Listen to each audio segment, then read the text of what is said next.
Bom dia, gente. Vou dar início aqui à apresentação, tá bom? Então, como o professor falou, a gente vai dar continuidade à discussão sobre tumores renais na infância. Depois a gente já ter visto os artigos, a minha apresentação ela vai trazer uma perspectiva mais sucinta, mais direta sobre as principais características de alguns dos tumores, e isso vai facilitar o direcionamento da investigação, do diagnóstico que a gente faz. Então, a ideia é fazer de uma forma prática quais são os achados de imagem, quais são as características daquele tumor que a gente vai conseguir fazer o diferencial entre ele e outros tumores. Eu vou abordar o nefroma cístico multilocular e o nefroma mesoblástico congênito. Então, começando com o nefroma cístico multilocular. Então, é um tumor cístico renal multilocular. Ele é uma neoplasia com origem de tecido metanétrico e faz parte de um espectro de diferenciais. É análogo ao espectro de diferenciais, tipo o espectro do neuroblastoma, ganglioneuroblastoma, ganglioneuroma.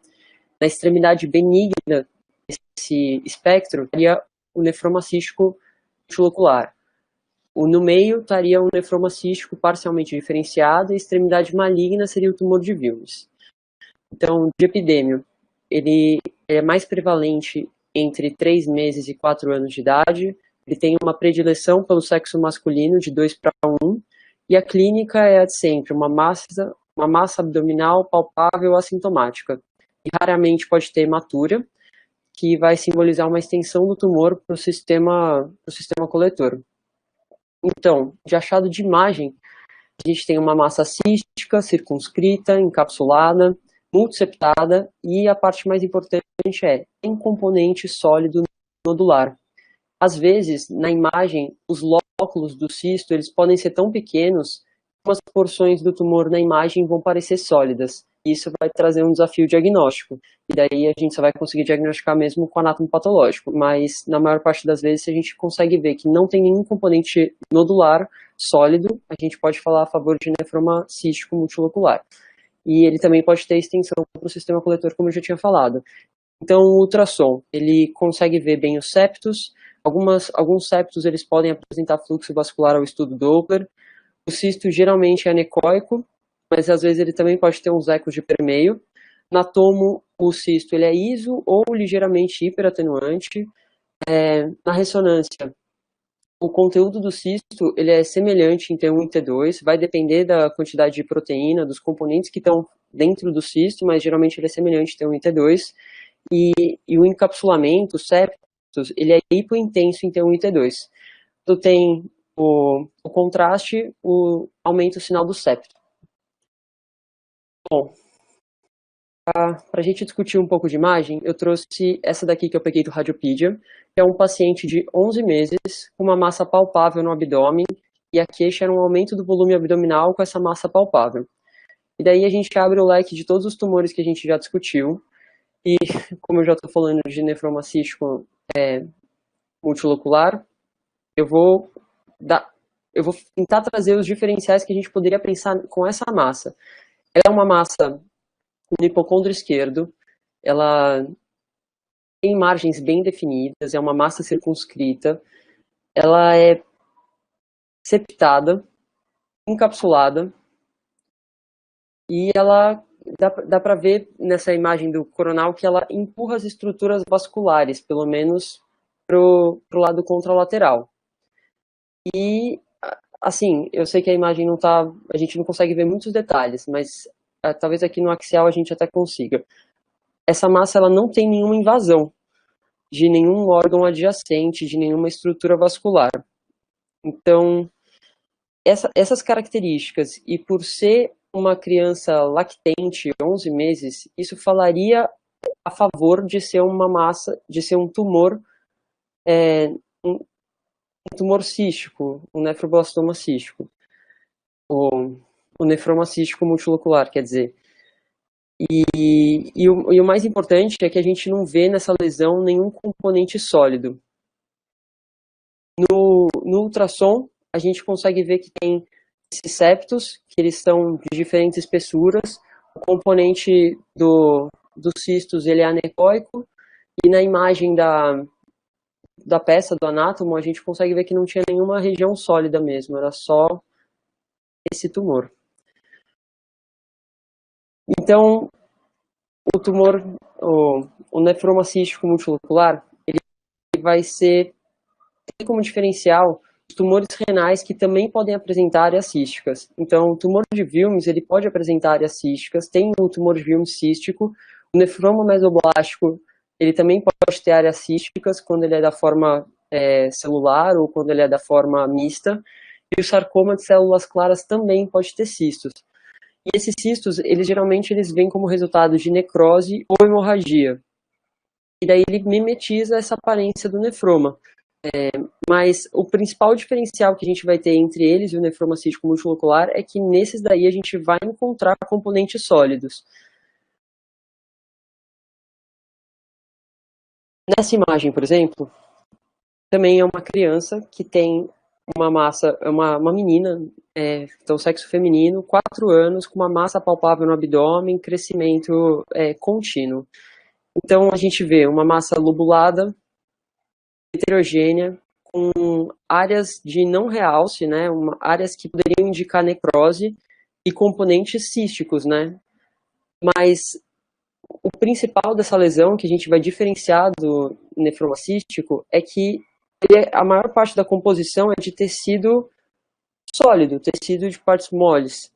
E isso seria o maior diferencial. No caso dessa criança, era um tumor de Wilms mesmo. Quis trazer o diferencial principal que a gente vê.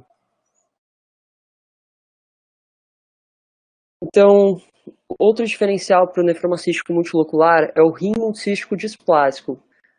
Mas as diferenças são mais marcantes, né? O rim multicístico displásico ele vai ser um rim totalmente substituído por cistos não comunicantes. A principal característica é que não vai ter nenhuma área de parênquima renal visível, que a gente vai conseguir ver na imagem. E o diagnóstico do multicístico displásico ele pode ser feito no pré-natal, no nascimento, e o nefroma cístico multilocular ele não costuma acontecer nesse período perinatal.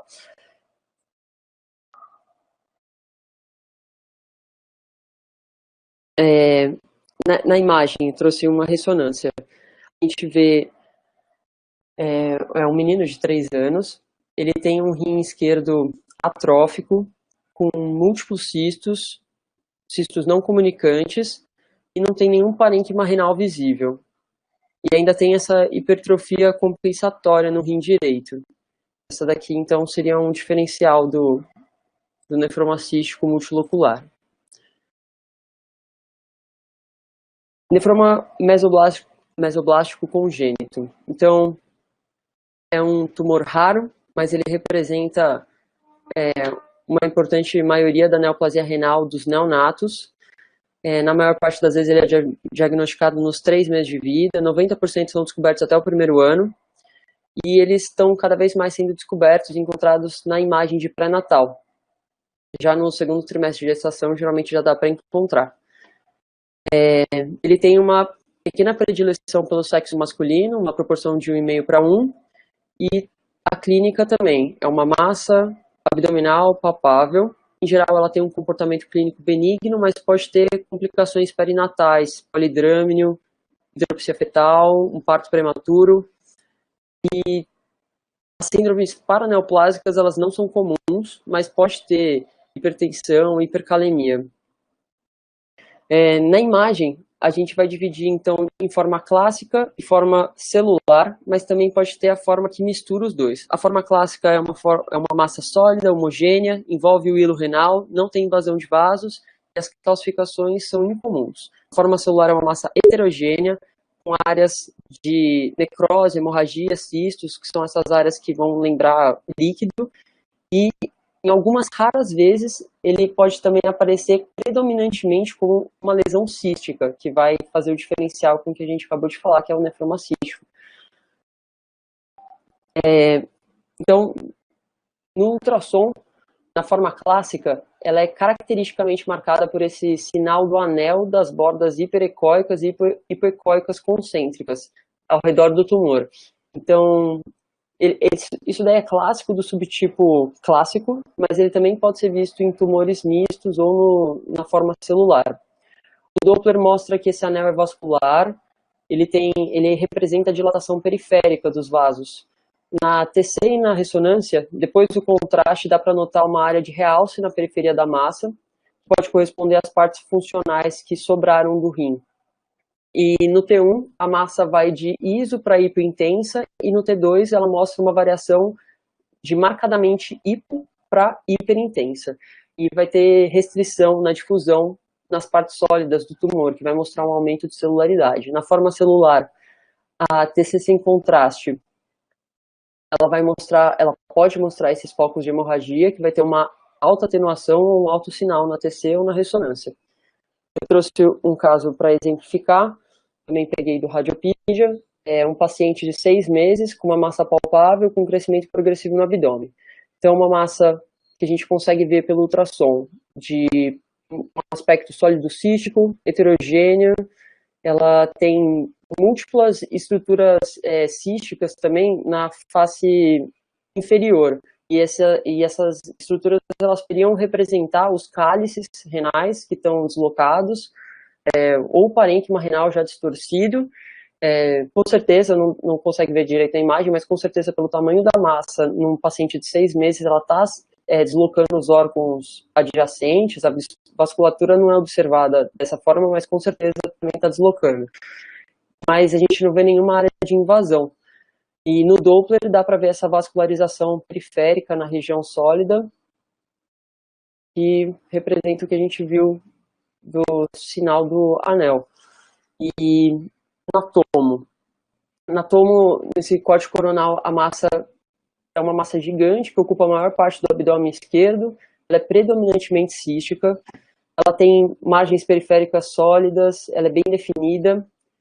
Dá para ver uma parte na região inferior do rim esquerdo, que pode ser uma parte normal ainda do rim, que está deslocada para baixo, e o tecido renal sobrou, ele parece que ele está envolvendo a massa, então dá a impressão do sinal da garra, dá para distinguir isso nessa imagem. Acho que no plano axial fica claro de ver o sinal da garra. E dá para ver que a lesão também é heterogênea, tem um componente sólido e cístico. O cístico está mais central, o sólido está mais periférico, tem diferentes densidades.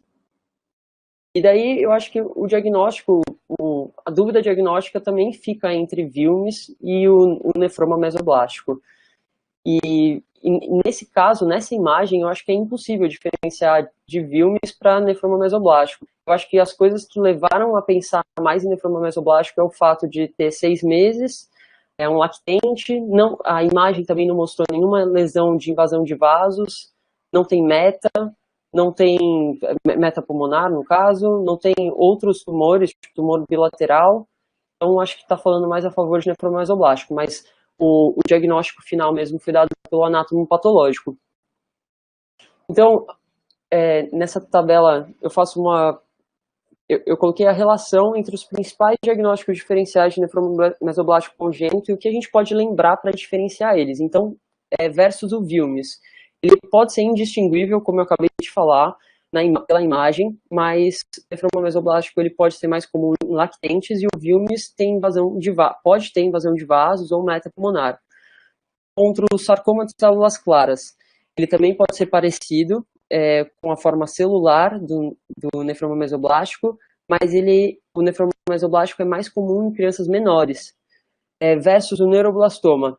Então, o neuroblastoma pode invadir o rim, ele raramente surge no parênquima renal, ele tem propensão para os vasos que cruzam a linha média e para envolver o canal espinal. Isso daí são características que vão diferenciar também, porque isso não são características típicas do nefroma mesoblástico, então também isso já são diferenciais do neuroblastoma.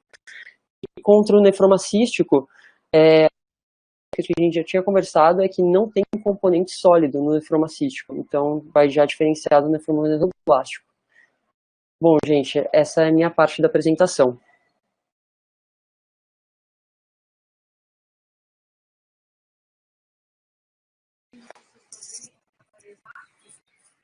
Ô, Júlia, eu também não achei a sua lá no Drive. Se depois puder colocar. Obrigado aí pela apresentação. Lembrando que o nefroma mesoblástico congênito, ele é congênito, né? Então, É o tumor que a gente faz diagnóstico, às vezes, no ultrassom obstétrico já. Esse é o grande diferencial. Você não vai achar um vírus assim. E ele pode ser, na maioria das vezes, ele não é grande assim. Ele é bem distinguível porque ele é focal e não ocupa o rim inteiro. Ele é como se fosse um hematoma renal cístico. Um pedaço do rim está normal e um pedaço do rim com uma bola cística. O nefroma mesoblástico multicístico, ele é predominantemente cístico. Claro que não tem como garantir 100% que aquilo não é alveolo cístico, mas ele costuma ser bem grandão e só cístico, então fala muito a favor. E qual foi o outro? Foram esses dois mesmo, professor. Só coloquei os diferenciais, mas era isso aí. Beleza. Vai lá, Maiana. Clica no ocultar aí, ó, para assumir essa barrinha que tá embaixo aí.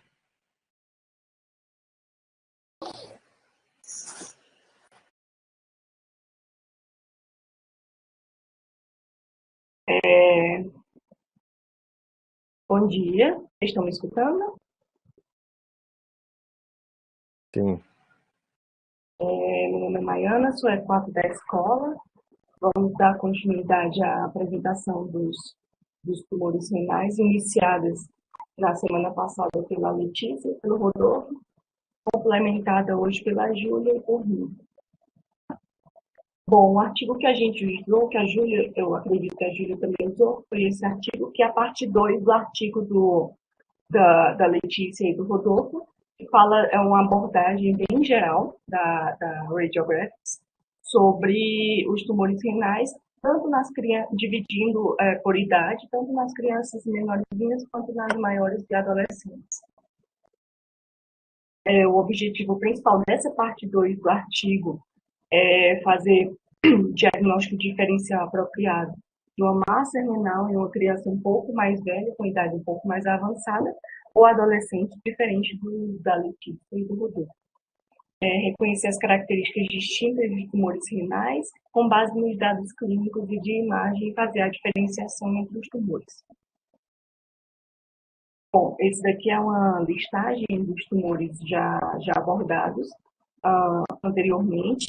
Todos esses em cinza já foram abordados, terminando com a Júlia. E agora eu vou dar um enfoque, são tumores um pouco mais raros, mas só para complementar e encerrar o assunto, a gente vai falar hoje do carcinoma medular, do linfoma, angiomiolifoma e os tumores metanólicos.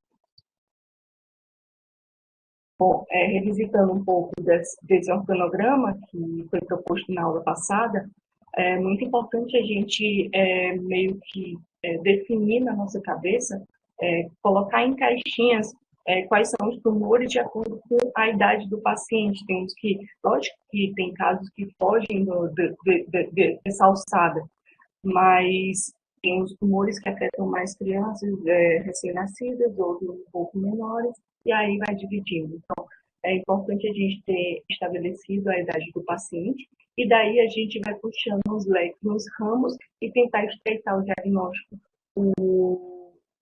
o mais estreito possível para quando o clínico receber nosso exame e conseguir definir com mais rapidez qual é o tipo de tumor e fazer o tratamento adequado. Dentre essas características, a gente vai pela própria característica de imagem, tanto no ultrassom quanto na ressonância, como aquele órgão ele se mostra na imagem, se ele afeta os órgãos adjacentes, se ele dá ramo, dá metástase, se tem calcificações, se tem uma extensão linfonodal importante, o padrão de metástase, quais órgãos eles acometem, isso ajuda muito a diferenciar entre um tipo de tumor e outro. Se tem ou não extensão vascular, geralmente lesões benignas não afetam, dependendo do tamanho. Lesões malignas já tem uma propensão maior de ter aquele trombo tumoral ou extensão vascular. E a bilateralidade, se ele é bilateral ou não, também ajuda a definir melhor o diagnóstico. Começando com carcinoma medular renal, é um tumor agressivo. muito agressivo, que afeta quase exclusivamente crianças um pouco mais velhas e adultos jovens. Com o traço, tem uma característica importante, que o paciente tem um traço falciforme ou doença falciforme heterozigótica. São tumores que surgem nos ductos coletores terminais, ou epitélio papilar, pela fisiopatologia, parece que é uma área, não está muito bem definida, mas é uma área de hipóxia gerada nessas localizações pela falcização das hemácias. Então, gera mais turnover celular, mais propensão de metástase, ou mais propensão de proliferação celular e formação tumoral. É de origem epitelial e acredita-se que surge na interface renal-pélvico-mucosa. Aqui uma tabelinha das principais características, tanto a idade, o quadro clínico do tumor medular. A variação de idade é muito grande, vai de 5 anos a 39 anos. O quadro clínico, geralmente, o paciente chega, o mais comum é hematura macroscópica e dor no flanco, mas ele pode ser assintomático ou até mesmo ter uma massa abdominal palpável, associada a perda de peso e febre. Características de imagem, as características mais importantes é uma massa renal centrada, geralmente centrada na pelve, de crescimento infiltrativo, extensão do corpo, seio renal. Pode expandir o rim, mas aí o rim não perde o seu formato riniforme, ele não atravessa isso, não atravessa a cápsula, por exemplo. Não é característica dele. É hipovascular e pode dar tanto caliectasia focal quanto pelviectasia, mas é mais exuberante a caliectasia focal sem a pelviectasia. Calcificações, não, a gente não encontra muito nesse tipo de tumor. Tem uma extensão linfonodal, sim, é comum, porque na hora do diagnóstico, a gente já consegue diagnostica muito tardiamente, já numa fase em que o tumor está extenso ou metastático. A gente tem invasão tumoral na veia cava inferior e na veia renal. O diagnóstico diferencial principal é com linfoma, só que o linfoma ele vem em combo com a linfadenopatia generalizada. Também faz diagnóstico diferencial com infecção, mas aí o quadro clínico, os exames laboratoriais ajudam a diferenciar. E com carcinoma de células transicionais, o padrão é muito parecido, porém a faixa etária é totalmente diferente, a epidemiologia é totalmente diferente. Afeta órgãos adjacentes e tem as características distintivas dele é mais pela idade do paciente e pela história do traço falciforme. Aqui na reformatação coronal pós-contraste, a gente vê essa massa meio indefinida com o hiporrealce pós-contraste, onde tem a seta branca. Nesse asterisco a gente vê um cálice mais dilatado e adjacente a um linfonodo com realce periférico e centro necrótico. Na peça anatômica, a gente vê esse mesmo tumor não consegue também definir muito bem, aqui é forte, porque no rim longitudinalmente, a gente não consegue ver muito bem as bordas dele, as margens dele e a dilatação do cálice associado. No ultrassom, não é um exame muito bom para isso, para definição de tumores renais, mas a gente vê aqui uma massa ecogênica, heterogênea, com áreas mais hiper e outras mais hipoecóicas, gerando expansão do polo superior renal. E na tomografia, pós-contraste, a gente vê que é uma massa hipovascular, um realce heterogêneo pós-contraste. Aqui a gente não consegue ver muito bem a extensão dela, e tem um linfonodo nessa faceta aqui, um linfonodo necrótico.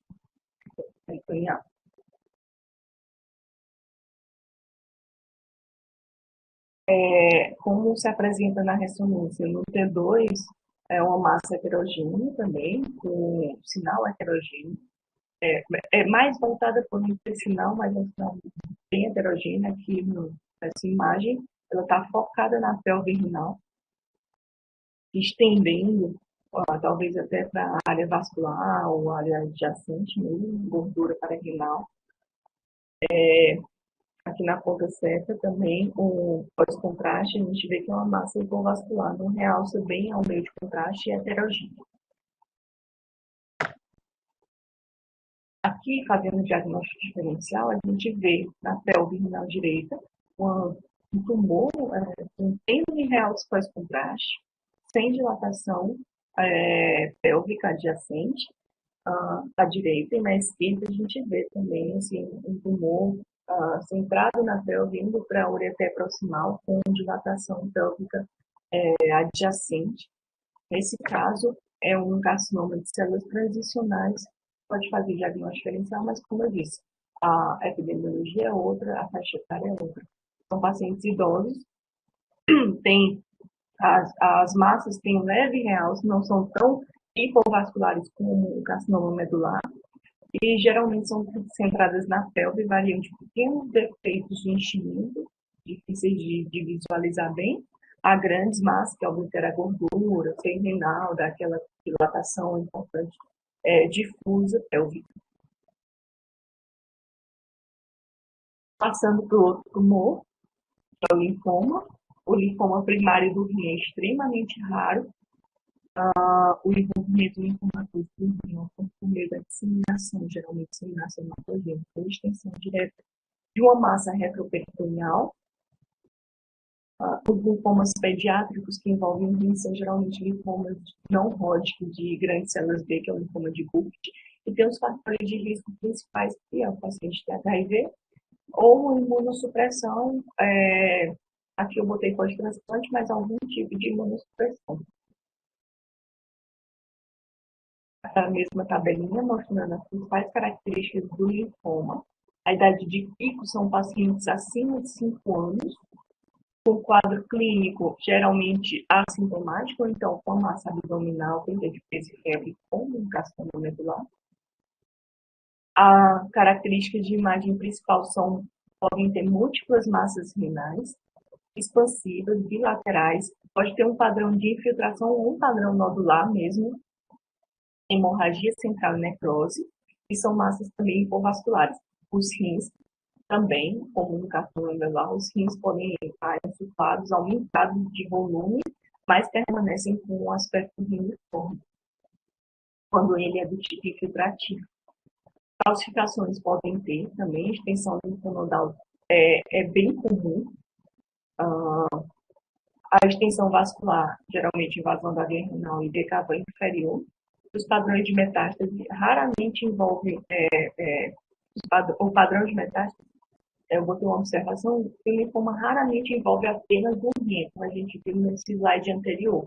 Geralmente ele vem por metástase hematogênica ou de órgãos adjacentes. E o diagnóstico diferencial faz com carcinoma medular, com infecção, o carcinoma medular, mas aí o aspecto é outro, tudo igual, a faixa etária é outra também. Infecção, mas aí o quadro clínico, exames laboratoriais ajudam a distinguir. E carcinoma de células transicionais, mas como eu falei anteriormente, são pacientes mais velhos, com outra epidemiologia. E doença de Crohn, que a gente vai ver que no linfoma ele faz um espessamento do ilho, que é doença de Crohn-like. É muito parecido com o que a gente vê na doença de Crohn, mas também a história clínica, vendo só a imagem pode gerar dúvida, mas a história clínica esclarece. E geralmente é bilateral. Aqui nesse ultrassom a gente vê uma massa bem grande, assim, de limites até mal definidos, heterogênea, é hiperecóica, mas a ecotextura é heterogênea no rim direito. Quando a gente vai para tomo pós-contraste, a gente vê que a massa tem limites bem indefinidos mesmo, é uma massa bem expansiva, com hiporrealce pós-contraste, um centro necrótico. E nessa ponta seta a gente vê as calcificações na borda medial. Aqui uma outra forma do linfoma se expressar são massas renais meio nodulares bilaterais, são vários nódulos bilaterais, não tem aquele padrão unilateral infiltrativo, e aqui mostrando o espessamento de uma alça, que pode ser confundido com doença de Crohn. Na verdade, é um achado online, mas aí a história muda, como eu falei. Aqui é uma sequência indo de crânio caudal, mostrando massas expansivas renais bilaterais e hipovasculares, tem um realce central um pouco, realce central, são basicamente hipovasculares bilaterais, aqui borrando a gordura adjacente, a gordura pararenal bilateral, e aqui com extensão, nessa imagem do meio inferior, com extensão um pouco do ureter proximal, outro caso de linfoma. O outro tumor para abordar hoje é o angiomiolipoma, e quase sempre está, quase 100% dos casos, 80% dos pacientes têm esclerose tuberosa, então está bem associado. As mutações dos genes supressores, o TSC1, TSC2, diminuir o controle normal da proliferação celular e ajuda no processo de multiplicação desses tumores. E geralmente os pacientes com esclerose tuberosa têm tumores em múltiplos órgãos. Uma nova tabelinha com os achados principais do angiomio. A idade de pico são pacientes geralmente maiores do que 10 anos. O quadro clínico, paciente assintomático é o mais comum, é o achado de exame. Ou então um paciente que está ambulatorialmente sendo acompanhado por esclerose tuberosa e faz os exames de rotina e acha aquela massa renal. Ou pode ter dor, anemia, choque hipovolêmico, a principal complicação dos angiomiolipomas grandes da complicação hemorrágica mesmo, sangrar. A característica de imagem são múltiplas massas bilaterais, nodulares. A gordura no interior da lesão é um achado típico da imagem. Pode ter também um componente de músculo e um componente vascular. E os angiomiolipomas pobres em gordura são difíceis de diagnóstico. Aí faz o diagnóstico com as outras massas que a gente viu anteriormente, com outras é bem difícil de diagnosticar. E pode ter também hemorragia e necrose como achado de imagem. Calcificações também podem ter. Extensão linfonodal geralmente não tem extensão linfonodal. Extensão vascular somente na forma maligna, que é o angiomiolipoma epitelióide, vou mostrar a imagem posterior. Padrão de metástases vão para o pulmão, fígado, peritônio ou osso. Quando é essa forma maligna, que é o angiomiolipoma epitelióide, ele faz o diagnóstico diferencial com carcinoma de células renais, liposarcoma, por ter esse componente de gordura no interior bem importante, e tumor de Wilms, e pode ser ou não bilateral, geralmente é bilateral. E mostrando esses dois rins bem grandes de volume, com bordos, com margens irregulares lobuladas. Nessa imagem em asterisco mostra cistos bilaterais e na seta branca mostra uma massa de limites parcialmente definidos com gordura, com atenuação de gordura central, cetomo sem contraste. Na imagem histopatológica do lado mostra na ponta seta os vasos com espessamento parietal e nessa seta amarela os depósitos de gordura.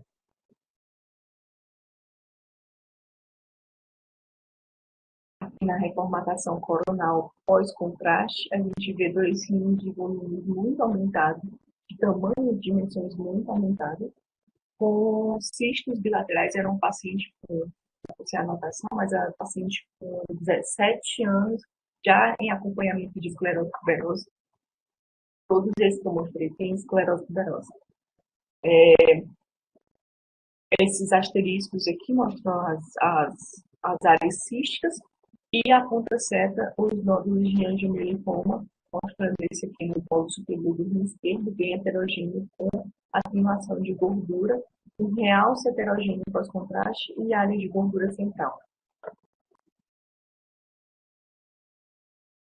Aqui, mostrando uma forma maligna, que é o angiomilipoma epitelioide, que a gente vê os dois rins também bem heterogêneos, com angiomiolipomas bilaterais nessa ponta seta, e aqui nessa seta uma massa expansiva hipovascular com centro necrótico, no polo médio e inferior do rim esquerdo, e mostrando nesse mesmo paciente metástase hepática e linfonodo retroperitoneal também acometido. Aqui uma massa bem expansiva, bem grande, tomando quase toda a cavidade abdominal, com atenuação de gordura dentro dessa massa grande, perto do rim esquerdo, mas a gente vê a diferença de um tumor renal para um desse tipo, que é um diagnóstico diferencial do angiomio, é que ele não tem aquele sinal da garra, ele só permeia o rim. Então, nesse caso, é um liposarcoma retroperitoneal. Pode confundir? Pode. Mas aí a gente pega aquelas características de imagem, vê que não tem o sinal da garra, vê a epidemiologia do paciente geralmente mais velho também, e consegue diferenciar. Liposarcoma também tem, lógico, pelo nome, tem área de gordura, é um tumor hipovascular, mas não é um tumor renal. Outro tumor a ser abordado são os tumores metanéfricos. São tumores muito mais raros, mas que podem aparecer aí durante a vida da gente. Compreende o espectro de tumores epiteliais e estromais diferenciados raros, que são definidos, que são derivados do blastema metanéfrico e histogeneticamente relacionado ao tumor de Willis. Em um espectro está o adenoma metanéfrico, que é puramente epitelial, no outro espectro está o tumor metanéfrico estromal, que é um tumor puramente estromal. Vamos abordar esses dois. Tem outros, mas vamos abordar esses dois. Adenoma metanéfrico, a idade de pico geralmente é uma média de 2 anos, o quadro clínico pode ter dor, hematuria, o paciente pode ter uma hipertensão e uma massa palpável, mas geralmente são assintomáticos e é um achado incidental de exame. Característica principal de imagem são tumores bem circunscritos, não encapsulados e pode ter hemorragia de necrose central. Tem calcificação, adenoma metanéfrico, e não tem extensão linfonodal, vascular, não tem, geralmente não dá metástase, e geralmente é unilateral.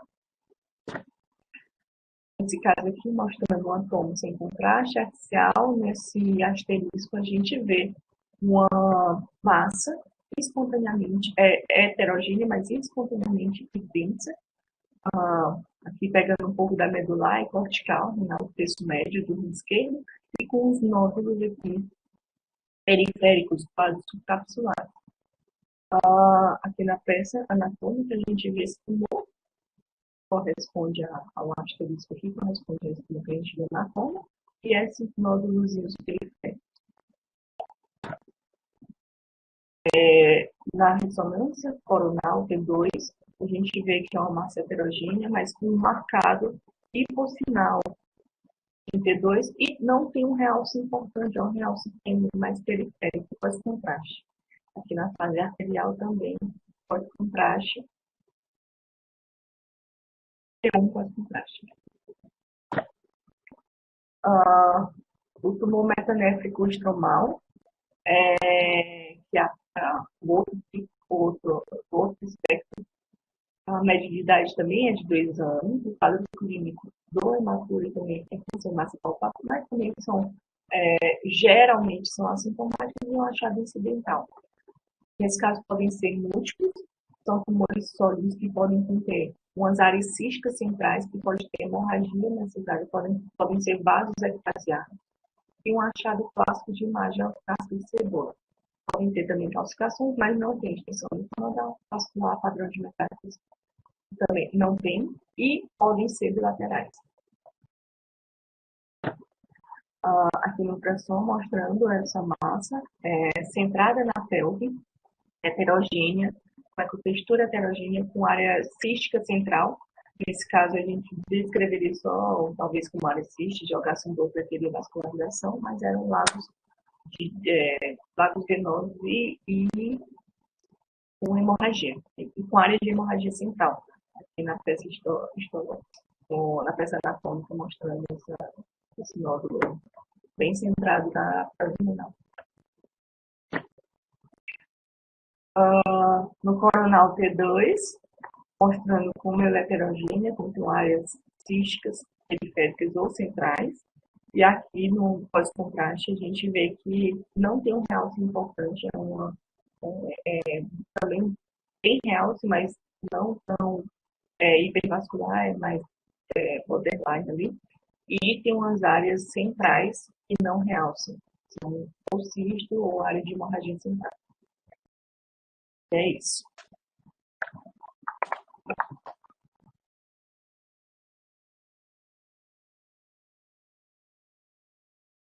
Mariana, coloca naquele slide lá que tem todos os tumores. Ai, deixa eu ver aqui.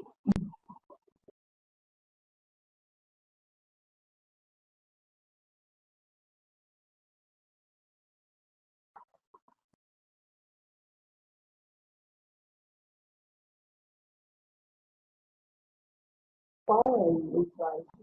Mesmo. Esse aqui? Que tava aí. Lá em cima, no começo. Lá em cima. Tá. Isso. Isso. Bom, pessoal, obrigado pela apresentação de vocês. Vocês leram os artigos aí que tem um resumo, um conjunto de vários tumores, na verdade, né? Todos juntos, de uma vez só. E a ideia, deixa eu ver que estava lá. A ideia aqui na nossa discussão era, além de ver todos esses, como a gente viu, as características de imagem, características clínicas também. Na pediatria, cada tumor desses e a característica clínica, às vezes a gente diferenciar os tumores. Bom, então, coisas que são importantes a gente lembrar. Todos esses tumores são muito raros. Todos eles. O mais comum de todos, disparado, é o tumor de Wilms. Então, veja, a gente está falando de tumores raros, sendo que o mais comum deles é o tumor de Wilms. Só pela epidemiologia, tumor renal, ter tumor de Wilms, ela é grande, sem você considerar nada, sem você considerar idade, sem você considerar, né, claro, tô falando, sem você considerar a característica clínica, sem você considerar a característica de imagem. Então, são todos muito raros. O tumor de Wilms é mais comum do que esses todos, mas também é raro. Ponto 1. Ponto 2. Tem ligação o diagnóstico oncológico, exceto o tumor de Wilms. E Wilms, se você tem um tumor com características de Wilms, que você não tem dúvida de imagem, e o clínico, o oncologista, também não tem dúvida pela clínica que aquilo é Wilms, pelo protocolo da CIOP, que é o protocolo europeu, você está autorizado a tratar já. Então você não faz biópsia. Você faz a cirurgia, você faz a químio, mas não faz a biópsia. Tá?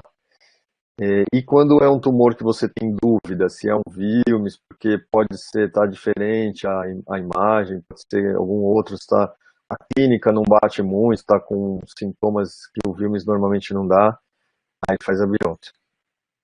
Então, na maior parte dos outros tumores, o diagnóstico vai ser feito pela biópsia, né? Se não em todos, um diagnóstico histológico. Então, exceto no tumor de Wilms, que tem todas as características de tumor de Wilms. Então, ponto 1, o Wilms é extremamente mais comum, ele é o que você realmente tem que saber tudo, e acho que deu bastante para a gente discutir Wilms nas duas reuniões passadas.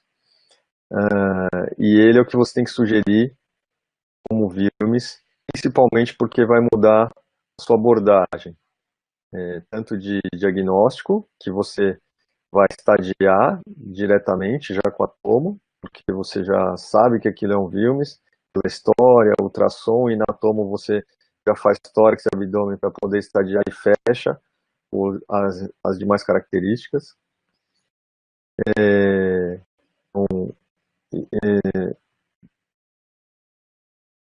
Bom, tá falando. Então, o tumor de Wilms, tanto pela conduta, né, de estadiamento, de imagem, quanto de tratamento. Você pode fazer o tratamento sem a biópsia. O protocolo que a gente segue aqui no Brasil, que é o europeu. E os demais? Os demais, a gente vai diferenciar. Vai usar idade, vai usar clínica, vai usar características de imagem. São tumores extremamente raros, mas a gente não vai fechar nenhum deles. Mas a gente pode direcionar. Então, lembrando, né? Sarcoma de células claras, ele é um tumor que é muito parecido com o Wilms, e ele pode já apresentar metástase óssea, um padrão diferente de metástase, e pode ser um tumor sintomático. A nefroblastomatose é um tumor precursor do Wilms, então faz parte do contexto do acompanhamento do Wilms, quando você tem mais de um tumor, para você saber como é que você conduz, né? Se tiver um tumor de Wilms que você tem que tirar um rim inteiro e no outro tiver nódulo, você não vai tirar os dois rins. Então, se você achar que um nódulo é nefroblastomatose, você não vai nem fazer biópsia e nem operar. Você vai tratando só com químio e acompanhando. Então, para isso, você precisa ter as características de imagem para diferenciar os dois e poder sugerir que aquilo ainda não é um Wilms, é uma nefroblastomatose. O teratoide rabidoide tem que lembrar que é um tumor sincrônico com o sistema nervoso central, então tem que investigar. Se você não fez o diagnóstico, depois que vier o diagnóstico histológico, você tem que investigar o sistema nervoso central. Lembrando que é um tumor que, em geral, dá muito sintoma paraneoplásico. Nefroma mesoblástico é um tumor enorme. O nefroma mesoblástico é um tumor tão grande, apesar de os casos que estavam no artigos aí grandes, mas ele das vezes a gente pega ele pequenininho, né? A gente pega ele, como ele é congênito, ele parece um amartoma. Então, às vezes você vê um rim dentro de um rim, assim, um aspecto desse, cheio de cisto, assim. O multicístico é muito grande, né, e só cístico, então esse daí, em geral, você nem dá para fazer o diagnóstico ou sugerir que seja esse, apesar de poder ser um tumor de Wilms multicístico.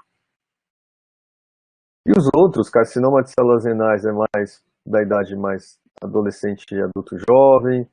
E os outros, o linfoma é um tumor que a gente consegue muitas vezes sugerir, porque quando ele tem um aspecto típico, que nem a Maiana mostrou, com envolvimento em outras áreas, por exemplo, um Burkitt que pega o intestino, que pega outros órgãos do abdômen, que dá ascite, que dá uma linfomatose peritoneal, aí fica mais fácil. Mas o linfoma exclusivamente renal, ele costuma ter as mesmas características de qualquer linfoma. É uma massa, na maioria das vezes, homogênea, sólida homogênea,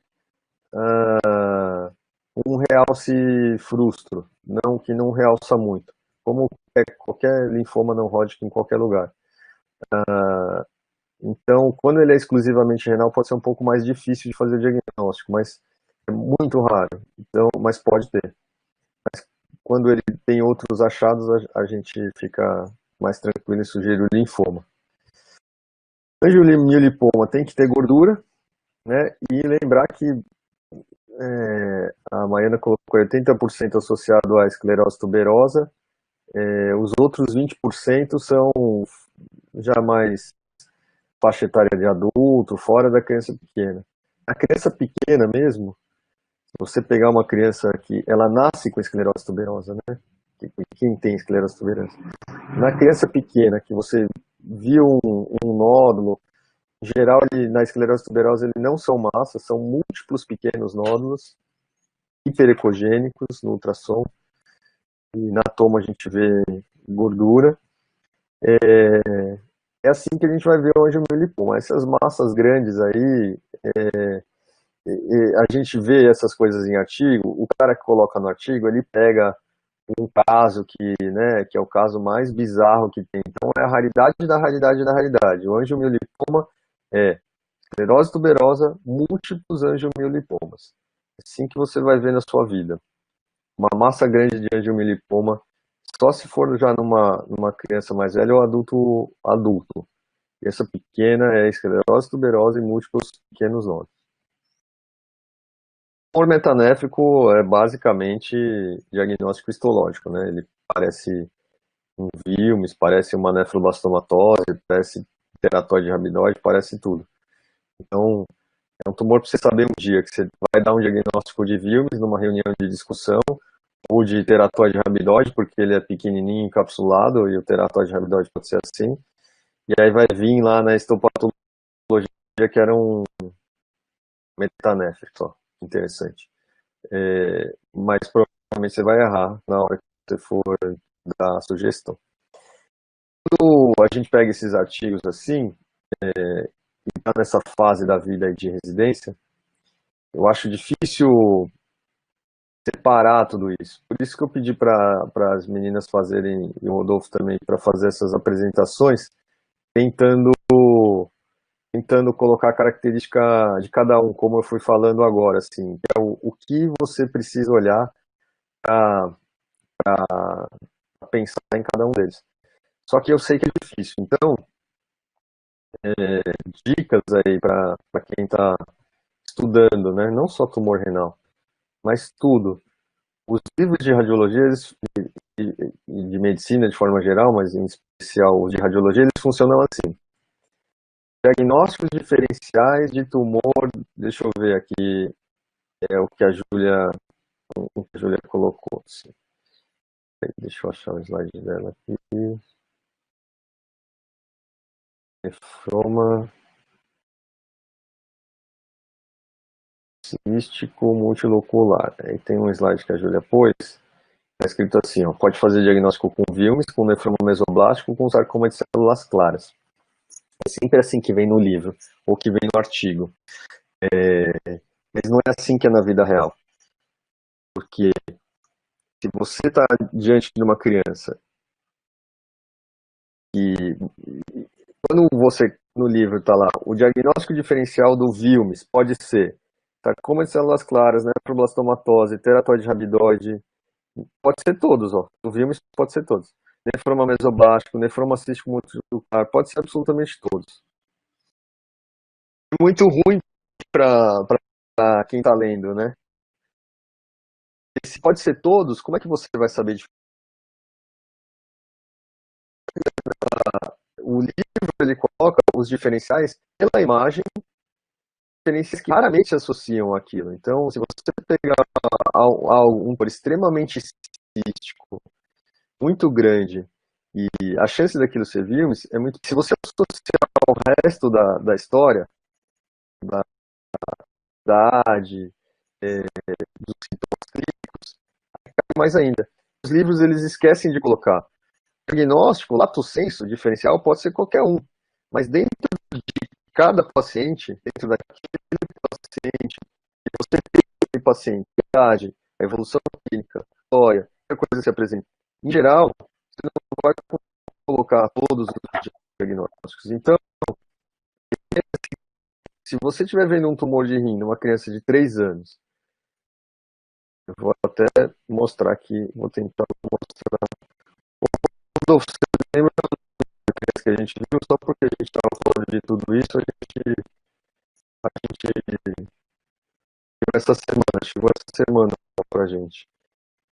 Eu acho que eu lembrei. Coloca a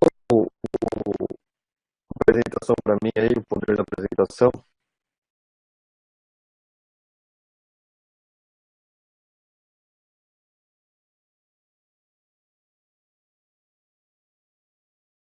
você vai ser uma criança, 3 anos, grande, daqueles que a gente falou, vasos capilares, invasão de veia renal,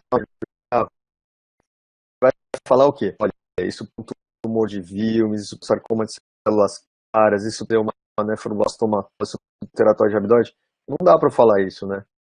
Para você levantar toda a lista de diferenciais que está no livro, falar. Ou então, falar ao contrário. Ah, não vou falar nada, pode ser qualquer coisa.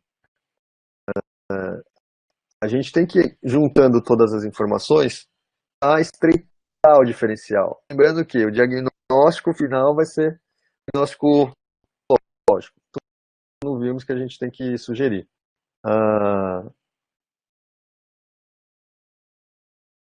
Então, dessas reuniões era fazer isso. Era assim, o que é específico de cada um que vai te levantar o alerta. Tá? Primeira coisa, são todos raros, filmes extremamente mais raro, então a maior chance de tumor renal na criança é que seja vimos. Outra coisa, que foi o que eu falei aí, cada um desses aí tem uma característica específica, que tem que te fazer lembrar dele. Então, a Maiana colocou a lista aí, eu fui falando de cada um desses. Então, tenha isso com você. Até a questão de prova, né? Olha, putz, tem esclerose tuberosa, tem gordura, pensar no angiomilipoma. Ó, a faixa etária tá fora, é mais alta. Pô, vou pensar num outro tumor, num carcinoma. Os seus carcinomas são em faixas etárias mais altas. E assim por diante. E aí, para finalizar, só para vocês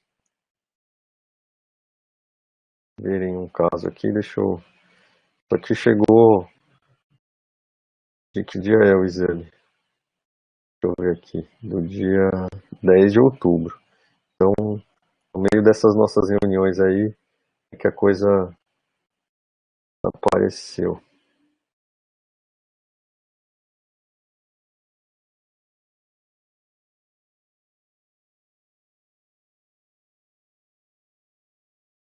Tá abrindo aqui, eu já vou compartilhar com vocês.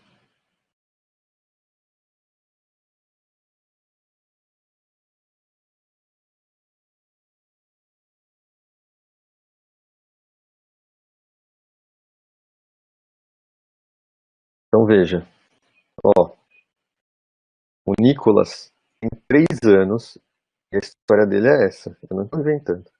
O Nicolas tem 3 anos, a história dele foi de uma massa que a mãe palpou, ela sentiu que tinha uma coisa endurecida crescendo no abdômen do lado esquerdo, mais absolutamente nada. Chegou pra gente com essa história. Foi fazer ultrassom, o ultrassom viu isso aqui, ó, uma massa heterogênea, com áreas mais hiper e áreas mais hipoecogênicas, áreas císticas no interior. Tem um pedaço do rim aqui normal, então tem um sinal da garra aqui, e aqui a gente vê o resto da massa. Então a gente consegue topografar ela no rim tranquilamente, toda heterogênea. Tem uma foto só com Doppler, porque vocês economizam para não gastar o Doppler do aparelho, né? Vai que ele pare de funcionar. Vasos calibrosos, né? No interior da massa. E o rim esquerdo normal. Importantíssimo procurar se tem nódulo também. Aí, onde eu quero chegar? Você vai colocar assim, olha, massa renal. Você vai colocar assim, ó, massa renal que pode ser. E aí coloca todas aquela lista de tumores. Ou você vai sugerir um diagnóstico aqui? Que diagnóstico que vocês sugeririam? Todo mundo escrevendo.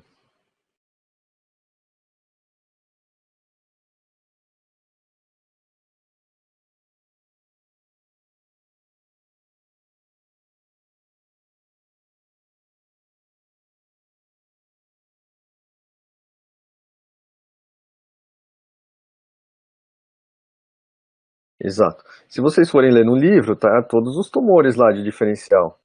Mas vocês têm que dar uma opinião aqui, né? Tem que dar uma opinião. Até mesmo porque, qual que é o próximo passo aqui? Que é o próximo passo aqui? Respondam no chat.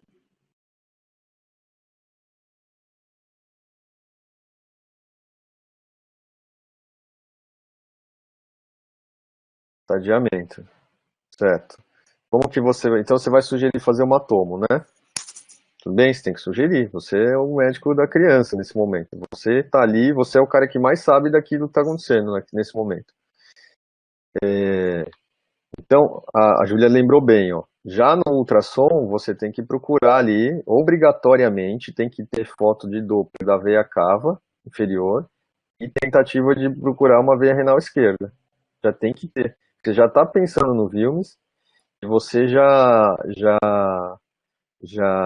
sabe que o Wilms invade o vaso e que isso é um fator prognóstico importante, tá? Muda o prognóstico. E você vai procurar. Obrigatoriamente tem que ter uma foto da veia cava inferior. Mostra que você entendeu, que você sabe, que você conhece tumor renal, que você conhece a doença pediátrica. E aí você vai sugerir um exame, um estadiamento, certo? O estadiamento a gente vai fazer com a tomo, porque os dois principais lugares de metástase é fígado e pulmão. Pode ser com ressonância? Pode. Mas o pulmão a gente dá para fazer na ressonância, mas é mais fácil ver e a gente consegue fazer o diagnóstico da extensão do pulmão ou do fígado indiferente se toma ressonância. Como em geral, exame mais rápido, não precisa de sedação, então é mais fácil de fazer. Então você vai sugerir fazer uma tomo. Então você vai sugerir fazer tomo do quê?